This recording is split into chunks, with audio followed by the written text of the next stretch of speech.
Mirzaguda road ప్రమాద ఘటన గురించి ప్రత్యేక సాక్షి వివరించారు.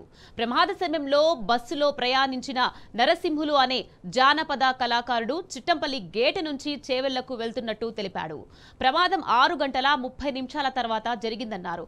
బస్సులో 70 మందికి పైగా ప్రయాణిస్తుండగా లారీ టిప్పర్ ఓవర్ స్పీడ్ తో వచ్చి ఢీకొట్టిందని, క్షణాల్లో ఈ ఘోరం జరిగిందని అన్నాడు.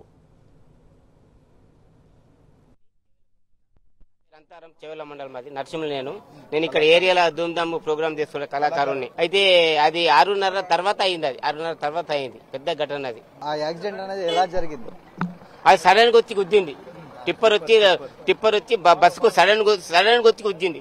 క్షణాల మీద అయిపోయింది అది. ఆ బస్సులో 70 మంది ఉన్నారు. ఈయన కూడా స్పీడ్ లో ఉన్నాడు. ఈయన కొద్దిగా స్పీడ్ ఆయన ఉన్నాడు, ఎక్కువ టిప్పర్ ఎక్కువ ఉన్నాడు. నేను చిట్టంపల్లి గేట్కి వెళ్లి చేవెళ్లకు వస్తున్నా. నా పేరు అంతారం, చేవెళ్ల మండలం అది నరసింహులు. నేను ఇక్కడ ఏరియాలో ధూమ్ధామ్ ప్రోగ్రామ్ చేస్తున్న కళాకారుణ్ణి. అయితే అది 6:30 తర్వాత అయింది. అది 6:30 తర్వాత అయింది. పెద్ద ఘటన అది. ఆ యాక్సిడెంట్ అనేది ఎలా జరిగింది? అది సడన్ గా వచ్చి గుద్దింది. టిప్పర్ వచ్చి బస్సుకు సడన్ గా వచ్చి గుద్దింది. క్షణాల మీద అయిపోయింది అది. ఆ బస్సులో 70 మంది ఉన్నారు. ఈయన కూడా స్పీడ్ లో ఉన్నాడు. ఈయన కొద్దిగా స్పీడ్ ఆయన ఉన్నాడు, ఎక్కువ టిప్పర్.